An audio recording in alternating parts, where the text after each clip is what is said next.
સુરત જિલ્લામાં સૌથી વધુ 1,60,000થી વધુ વિદ્યાર્થીઓ પરીક્ષામાં નોંધાયા છે. પરીક્ષાર્થીઓ તણાવ વિના પ્રફુલ્લિત બની બોર્ડની પરીક્ષા આપી શકે એ માટે જિલ્લા કલેક્ટર ડોક્ટર સૌરભ પારઘી અને પોલીસ કમિશનર અનુપમસિંહ ગેહલોતે અઠવા ગેટ સ્થિત વનિતા વિશ્રામ સ્કૂલના પરીક્ષા કેન્દ્રની મુલાકાત લઈ વિદ્યાર્થીઓને ફૂલો આપી મનોબળ વધાર્યું હતું.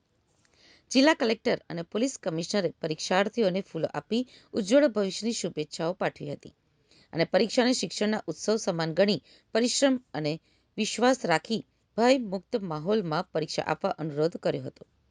આ પ્રસંગે જિલ્લા કલેક્ટરશ્રીએ જણાવ્યું હતું કે વિદ્યાર્થીઓ કોઈપણ પ્રકારના માનસિક બોજ કે સ્ટ્રેસ વગર પરીક્ષા આપી શકે તે માટે વહીવટી તંત્ર દ્વારા છેલ્લા ઘણા દિવસોથી કાઉન્સેલિંગ સેશન અને વર્કશોપ્સ યોજવામાં આવ્યા હતા.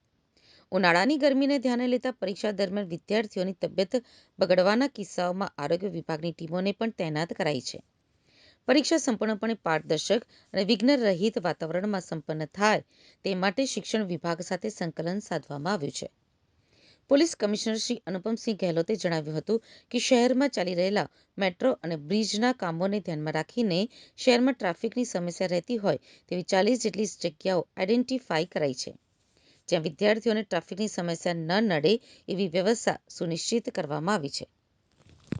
સુરત પોલીસની 2 વ્હીલર ટ્રાફિક પોલીસ અને 112 હેલ્પલાઇન જનરક્ષક ગાડીઓ શહેરમાં ફરતી રહેશે. કોઈ વિદ્યાર્થી ટ્રાફિકમાં ફસાય કે પરીક્ષા કેન્દ્રમાં પહોંચવામાં મોડું થતું હોય તો પોલીસને જાણ કરવાથી પોલીસ વેન પરીક્ષાર્થીને જે તે સેન્ટર ઉપર મૂકી જશે.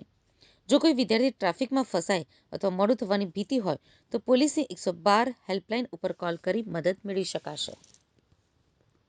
આજે બોર્ડની પરીક્ષામાં લગભગ 1,60,000 જેટલા વિદ્યાર્થીઓ પરીક્ષા આપવા જઈ રહ્યા છે, ત્યારે લગભગ 40 જેટલી જગ્યાઓ ઉપર જો ટ્રાફિક પોલીસના 2 વ્હીલર 4 વ્હીલર જો ડિપ્લોય કરવામાં આવી છે, જેથી કોઈ પણ ફસાય તો એના તાત્કાલિક જો સેન્ટર તક મૂકી આવે. ઘણા બધા વિદ્યાર્થીઓ જો હોય છે એના અલગ અલગ એરિયામાં સેન્ટર છે, એના સેન્ટરને બી ખ્યાલ નથી રહેતા, ત્યારે ભૂલાઈ જાય છે. ત્યારે પણ જો 112 નંબર અને ટ્રાફિક હેલ્પલાઇન પર ફોન કરે છે એના બી મૂકી આવીએ છીએ.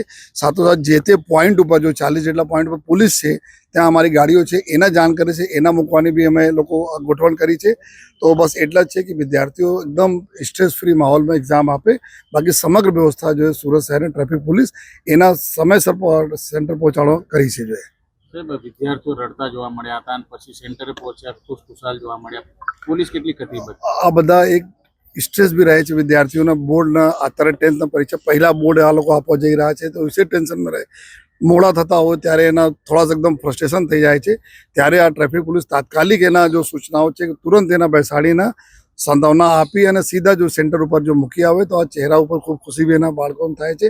અમે લોકો બસ એટલા જ અપેક્ષા પણ રાખીએ છીએ કે બાળકો સ્ટ્રેસ ફ્રી માહોલમાં એક્ઝામ આપે, એના ખૂબ સરસ રીતે નંબર આવશે. પેરેન્ટ્સને બી એ રિક્વેસ્ટ છે કે આ બી જો ટ્રાફિક પોલીસની વ્યવસ્થાઓ છે એના ઉપયોગ કરજો અને બાળકો બી બિનજરૂરી ટેન્શન નહીં આપે.